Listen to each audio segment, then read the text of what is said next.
Yo, in this video, I'm going to show you a bunch of different ways that you can sauce up and level up your melodies in FL Studio, giving them a more polished and professional sound and making them stand out. So I have a melody inside the piano roll right now that I created.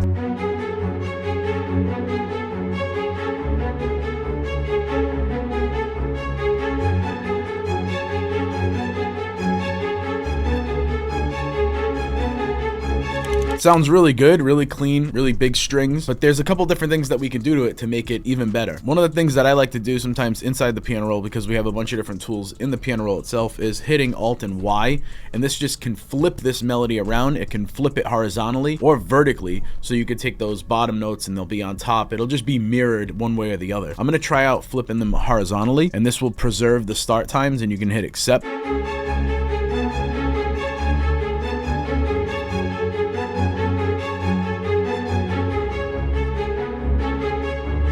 By the way, I'm using the Splice instrument. Shout out to them for sponsoring this video. This plugin has amazing sounds inside of it. This is the Symphonic Ensemble Spiccato specifically. Super realistic strings. There's a ton of different presets in here. This plugin is great. The ones that I've downloaded so far are just incredible. There's different choirs and drums and guitars and synths. Specifically, I'm using this one right here, but you can hit the Discover tab. Let's just open up a new one and go through some sounds. You can see there's a ton of different presets. John Legend's piano, different choirs. Dead Drums is a really good one that I've been trying out. It has super realistic drums.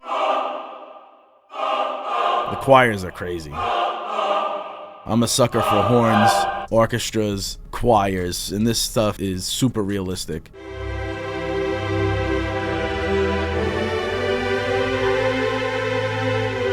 By the way, this plugin is free to grab, and there's a bunch of free packs that are inside of here, so you can go grab it for yourself and try it out for free in the description below. Let's keep moving in the video. So yeah, we're flipping this melody. There's also different things that you could do, like Alt and S to create a strum. Especially if you're doing chords. You got velocity that you can change up in here, the timing of the strum.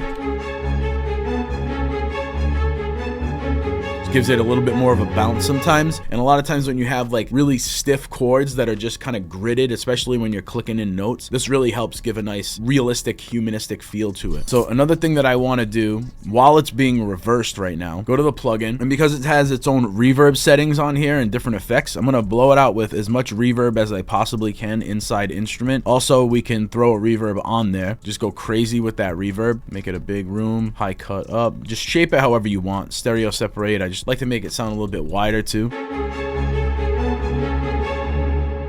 Decay down just a tiny bit. Depends on how washed out you want it to sound. So then we're gonna go over to the mixer, into the mixer track of the Splice instrument, and arm it to record, and then hit Alt and R, and then start. And by the way, with audio, that's just one tip in general. Like, you don't even have to blow it out with that much reverb. One of the tips that I would suggest is just, if you like the melody the way it is as MIDI, export it to audio, bounce it to audio just like this, or you can consolidate in the playlist just by going right click in here and consolidate tracks from track start or song start. That'll export it as MIDI. There's a bunch of different things that you can do when you have audio versus MIDI. You have way more freedom, in my opinion. You can chop your own samples up, so you can create your melody and then chop your own melody up, just flipping it into something completely different. There's so much more freedom when you have audio. For years, I was just kind of nervous about printing to audio for some reason. I don't know why exactly. I was afraid that I was going to be like stuck with that melody forever, which is not necessarily a bad thing. You just commit to things. Maybe I was just afraid of like committing to a melody, but over the years, I've been better about just printing to audio, and I found way more freedom and way more different sounding and better sounding melodies by doing so. For instance, you have this reverb tail that you can use. If you've watched some of my content in the past, you see I love using these reverb tails for different reasons. I'm gonna cut that, and I'm gonna save it. So I'm gonna go turn this off so I can use my shortcuts. This is typing keyboard to piano. Turn that off for the time being. Hit the C button on your keyboard, slice it right there, go back to B on paintbrush, take that, and I'm gonna save it. Then I'm gonna take this, I'm gonna make it unique as sample. And the reason I'm doing that is now we have it locked into the grid like this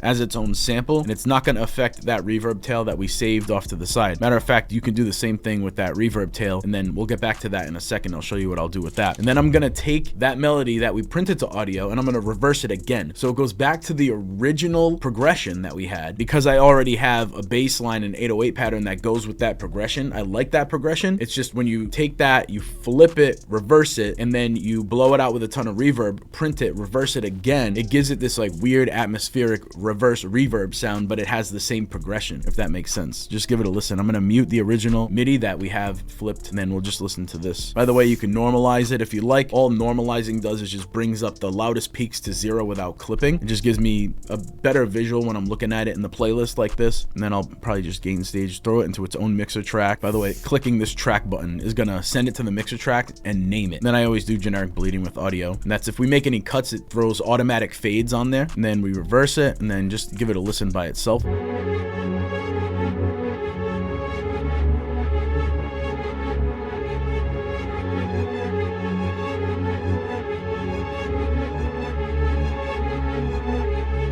See how much better that sounds? It throws a different vibe into it. You go from having this original MIDI. I'm not gonna undo, because if I undo, it'll undo the recording that I just did that I like. So I'm not gonna undo, but I will Alt and Y that again, so it'll flip it back to its original one. And then we can kind of compare the two.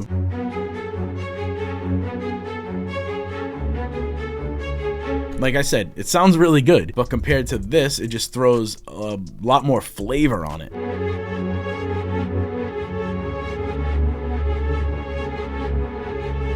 And then let's go to that reverb tail.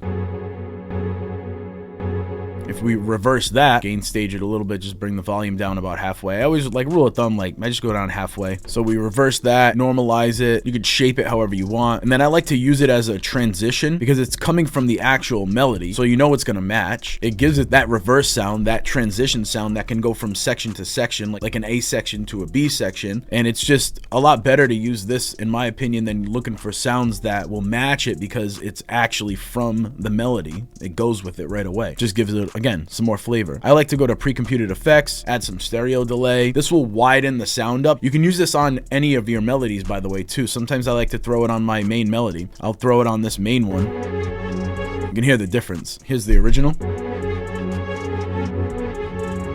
And then stereo delay. You can see the waveform actually changing in this bottom grid right here. You can hear it get wider if you're listening on headphones or studio speakers. What it does is it doubles the signal. So picture like having the two audio clips, and then it doubles them, and then it just offsets them, and it just gives it this nice wide sound. But just be careful with it, because sometimes it can mess up your stereo mix. So I like throwing that stereo delay on the reverse reverb too. Just give that a listen. Awesome, like just super clean. Sometimes you could throw a panning on there. There's a quick automation feature. If you just click on the little menu, go to automate. I like to use this just super quick. Just do some like quick panning stuff on there. And then we can throw more effects on that if you want. Like I said, you can chop up your melodies. You can add some effects like gross beat. I love going to gross beat. I have like my go-to effects in gross beat that I've been using for a long time. I just love this setting. It just adds flavor, and it's kind of like, I don't know, just my sound as far as like some of my effects go. But I like this basic 10. It's just like a tape stop in the middle, kind of like a vinyl stop. But then you bring back the volume knob and the time.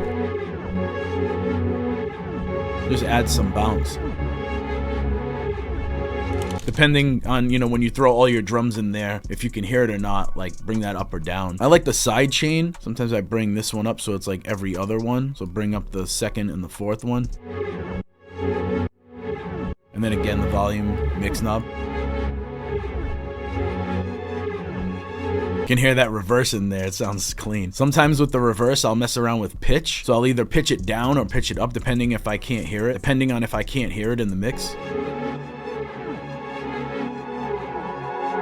Sometimes you can stack it, a higher and a lower octave. So you can bring this down. That's what I'm saying. The possibilities are endless when you're messing with audio. Audio just adds so many more possibilities. It's just it's endless. It really is endless. So then you bring this one down, you make this one unique, and then you could pitch this one down an octave. So then you have a blend of the two, and then you can do some panning. So you pan the high one to the right a little bit, pan the low one to the left. It's just all these small details that when you add all these small details up to your melodies, they compound and they just add so much originality. And I'm just doing this little dip down that I do between 1 and 2K, because I know if I'm getting a vocalist, rapper, singer on something, I know that I want to just duck those frequencies down. That's like a hot zone for vocals. So I just like to do that and then brighten up the top end, get rid of anything that's like super low. And that's just a mixing thing, because you know, you have that raw audio, that raw melody, and then if you're pitching things down, you're adding low end. If you're pitching things up, you're adding a lot of high end. So it's good to just kind of tame those frequencies a little bit. Another thing you can do is you can stack those melodies on top of each other with the original one. So you have the reversed one and you can blend it if it doesn't sound bright enough. Then you can just EQ them in different ways.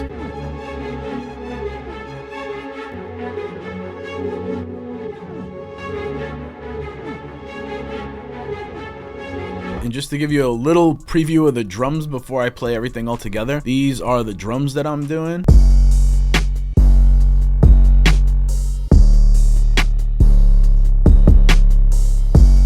Kind of following that melody. By the way, I mentioned it earlier, I'm also using Splice instrument for the drums, and I'm layering these dead drums in there with that as well. A little bit of reverb here. The dead drums are fire. They're super realistic drums. If you open up your computer keyboard or your MIDI controller, you can play them.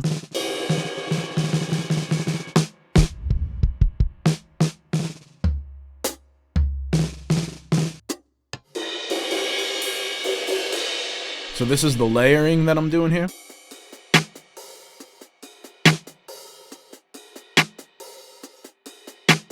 Nice sounding, punchy snare, real hats, gives it that like real vibe, but you still have like the trap drum vibe when you blend everything else into it.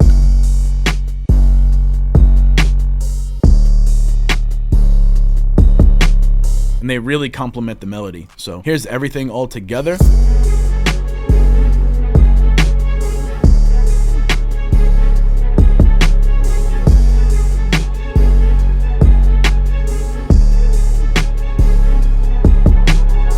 So that's going to do it. Shout out again to Splice for sponsoring this video. If you want to check that out for free, hit the link down in the description and share this with a friend if you get me. Catch me in the next one.